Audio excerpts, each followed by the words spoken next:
Hi అండి. ఈరోజైతే నేను ఎండిన నెత్తల్లో మామిడికాయ కర్రీ వండుతున్నాను. దీనికైతే ఉల్లిపాయలు పచ్చిమిరపకాయలు కోసుకోవాలి. మామిడికాయ ముక్కలు కోసుకున్నానండి. ఈ నెత్తళ్ళు ఎండి నెత్తళ్ళు అండి. దీన్ని వేడి నీళ్ళు వేసి నానబెట్టుకోవాలి. ఒక 5 నిమిషాలు నానబెట్టుకుని 2-3 సార్లు కడుక్కోవాలండి. ఇసుకుంటుంది. ఇప్పుడైతే ఇందులో ఉల్లిపాయలు వేసేస్తున్నాను.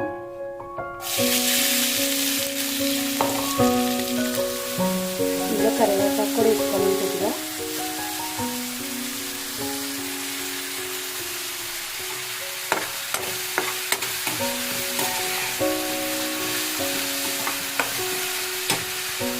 ఇదిగోండి, ఈ నెత్తల్లో అయితే ఇలాగ శుభ్రం చేసుకోవాలి. నేనైతే 2-3 సార్లు కడిగాను. దీన్ని ఇసుకలేదు. ఇంకా అయితే ఉల్లిపాయలు వేగాలండి. ఇక్కడ అవి వేడిపోయాక మామిడికాయ వేసేసుకోవాలి. మా గోదావరి సైడ్ అయితే నెత్తళ్ళు అంటారు. కన్నడ ఊరిలో అయితే ఏమంటారో నాకు తెలియదండి. నెత్తళ్ళు అని కూడా అంటున్నారు.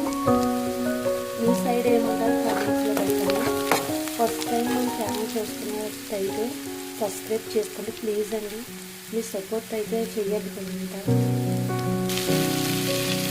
అలా మామిడికాయ ప్లేస్ కొద్దిగా ఫస్ట్ వేయాలండి. ఇంకా ఇందులో కొద్దిగా ఉప్పు కూడా వేసుకుంటే తొందరగా మగ్గిపోతాయి మామిడికాయ ముక్కలు. ఎంత బాగా మెత్తగా మగ్గాలి. మామిడికాయ ముక్కలు అయితే ఇలా మెత్తగా మగ్గిపోయింది. ఎందుకంటే మనం ఉప్పు కొద్ది వేసాం కదా, అది తొందరగా మగ్గుతుంది. ఇందులోనే ఎండిన నెత్తళ్ళు వేసేస్తున్నాను. శుభ్రంగా క్లీన్ చేసేసుకుంటాను.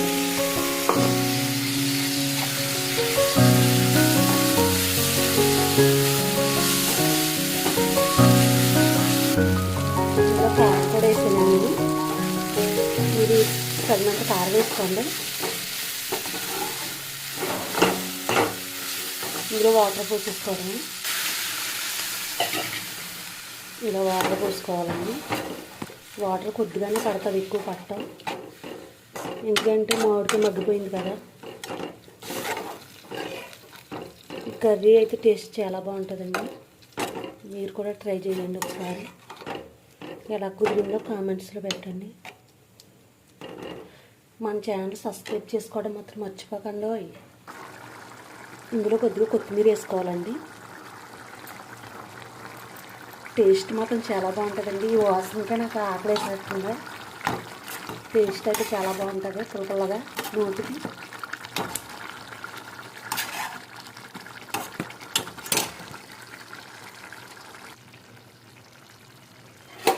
కూర అయితే ఇలా దగ్గర పడిపోయిందండి.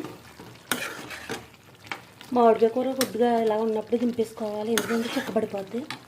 ఓకేనండి, బాయ్ బాయ్. నెక్స్ట్ వీడియోలో కలుద్దాం. సబ్స్క్రైబ్ చేసుకోవడం మాత్రం మర్చిపోకండి.